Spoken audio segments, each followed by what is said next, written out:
What is up, people? It is me, Monster58, and welcome back to another video review. Today we are going to be taking a look at the Monsterarts Godzilla 1991 Shinjuku Decisive Battle version. This is obviously the movie where the main villain, I believe, if I recall correctly, is Mecha King Ghidorah.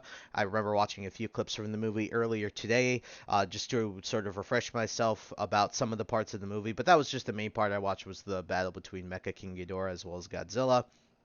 And taking a look at the box here, as you can see, very, very nice packaging. You can see the nice artwork of Godzilla, the actual figure. Godzilla, Monsterarts, 1991 Shinjuku Decisive Battle. Obviously, this is primarily a reissue, and maybe slightly different paint from the original release, but more or less a reissue. You can see the Godzilla 2023 down there, the Tamashii Nations, as well as the Bandai.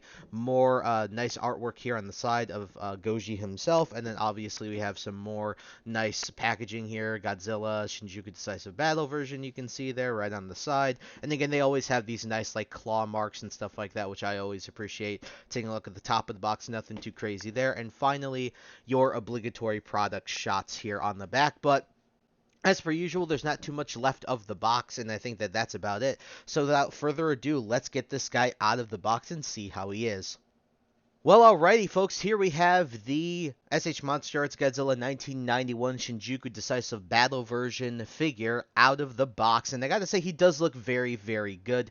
As per usual, when it comes to Bandai and Tamashii and all of them, they do a fantastic job with the sculpt, with the paint. Now, of course, there's some QC issues with certain figures, but for the Godzilla figures themselves, not, talking about Mecha Godzillas or Rodans or any of the other major figures for the other characters, the Godzilla figures, they always do a good job at making the sculpt and the paint look relatively well. Of course, there's going to be differences per release when it comes to like individual figures, and I think that some of them have had better paint in the past compared to others, as well as better QC, but overall, this looks very good. So taking a look here, and see, very nice head sculpt all around. I think it looks very, very, very nice.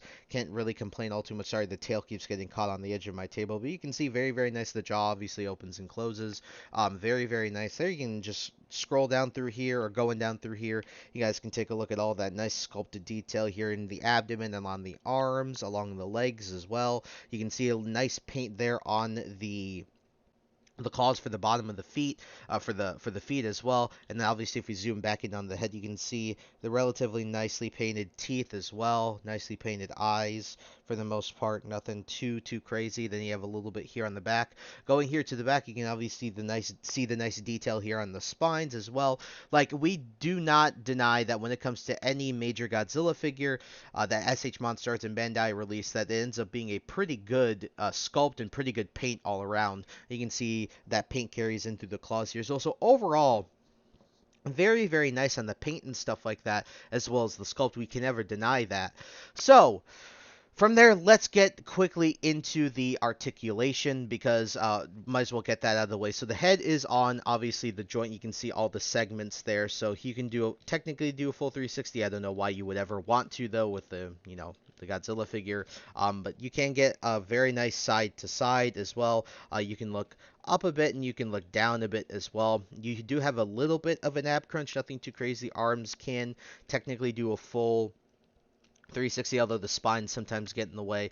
They do have several segments. You do get a decent bend here at the elbow, and obviously you have different segments here that you can rotate as well.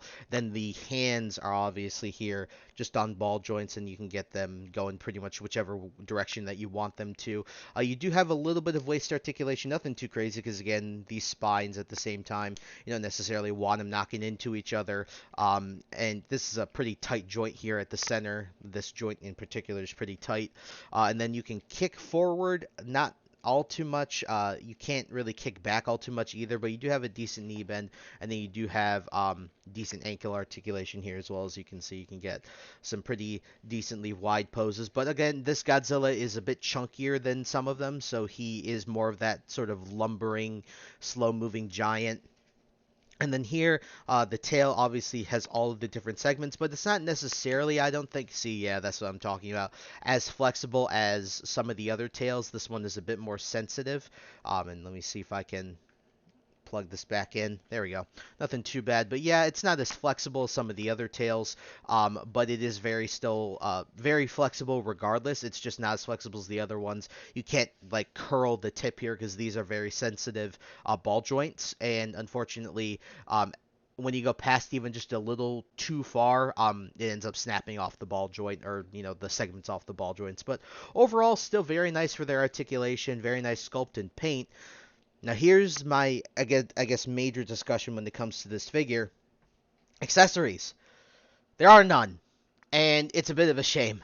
And the reason I'm talking about them now, even before doing the comparison with Mecha King Ghidorah, which I do have the figure here on the right side. You guys just can't see him off screen.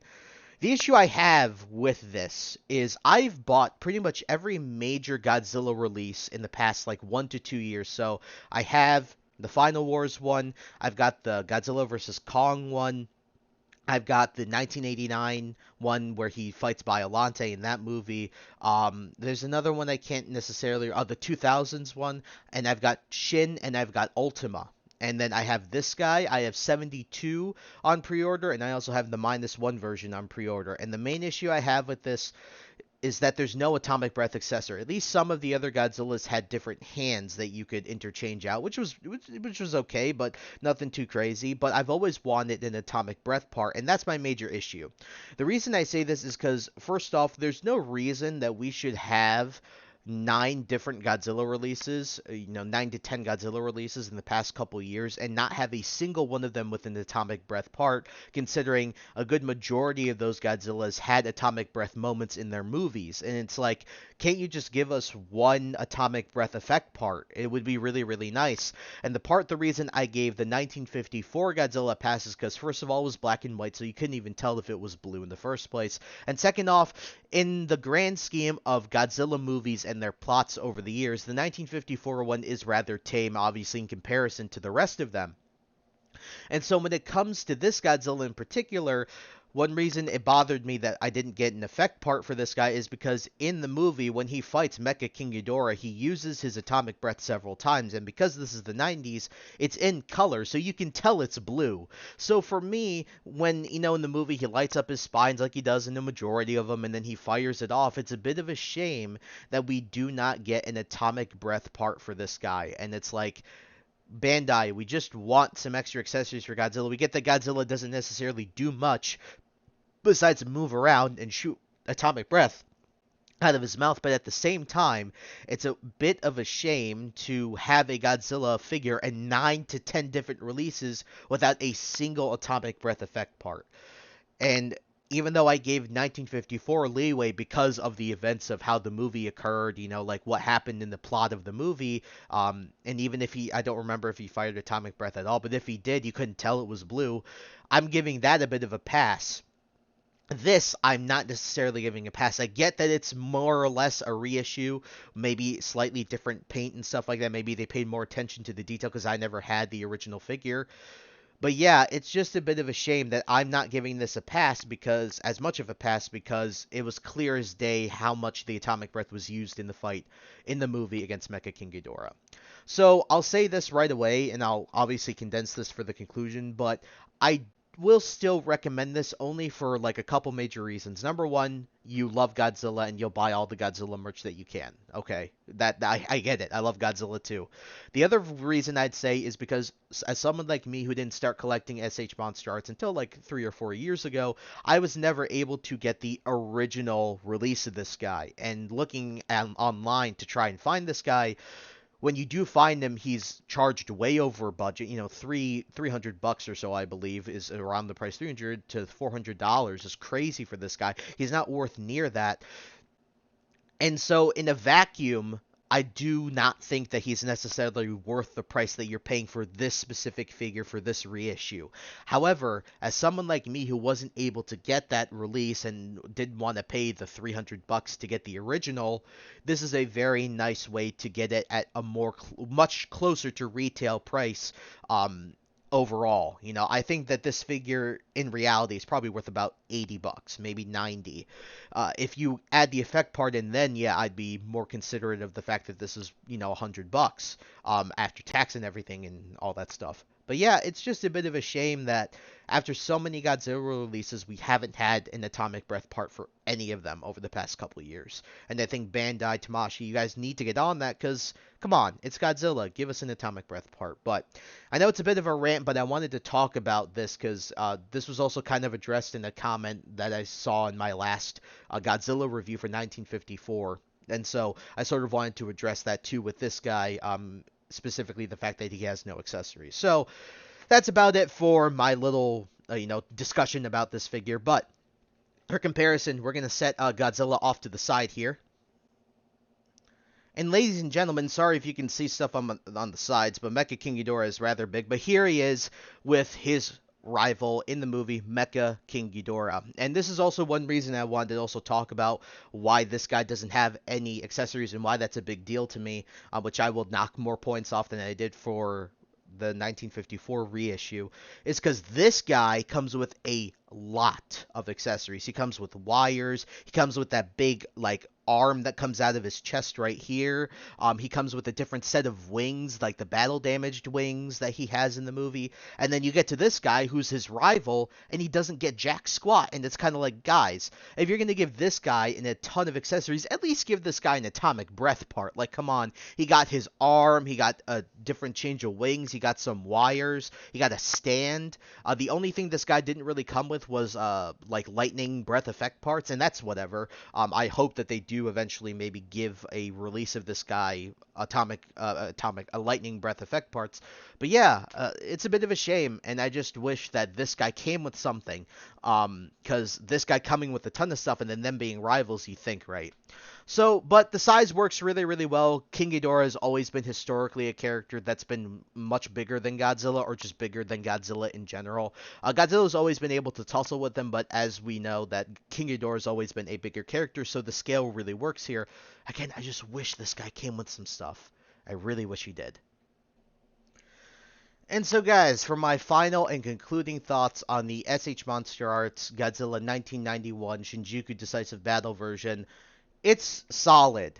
Don't get me wrong. Like I said earlier in the video, they always knock it out of the park with the sculpt, with the paint, and the articulation, and how the functionality of the figure actually looks and works. It's always done very well. It's just I'm having a very big gripe with the fact that Bandai and Tamashii will not include an atomic breath part, especially considering this is the Shinjuku Decisive Battle version. It's supposed to be a special version, and it doesn't have anything that comes with it. No extra accessories, not even an extra set of hands like some of the other Godzillas have come with. Doesn't even come with those, let alone an atomic breath effect part. And so for that, even though in a vacuum, I'll say I don't think it's worth the money. If you're someone who's like me, who wasn't able to get the original release, I do recommend you pick this guy up, because I don't want this to be another situation where you go and try to buy this a few years later and it's like $300. I don't want that to be the case for a good amount of collectors, because as we know, we all hate scalpers. We all don't like that. We just don't like that. And so, out of 10, I have to give this guy between a 7 and a 7.5. He's above average and he's good. It's just, man, the lack of an atomic breath part and any accessories period is really bothering me with these Godzilla releases. So I picked mine up on the Big Bad Toy Store. I'll leave a link to that in the description. I'll also leave a link in the description to an Amazon listing if you guys want to pick it up or prefer to pick it up through there. Other than that, I think that's really about it, guys. So, thank you guys so much for taking the time to watch this video. Please like, comment, rate, and subscribe, and share this video with your friends. Also, follow me on the socials linked in the description below. And with that, guys, I thank you once again so much for taking the time to watch this video, and to catch you all in the next one. Hope you guys have a wonderful day. Peace.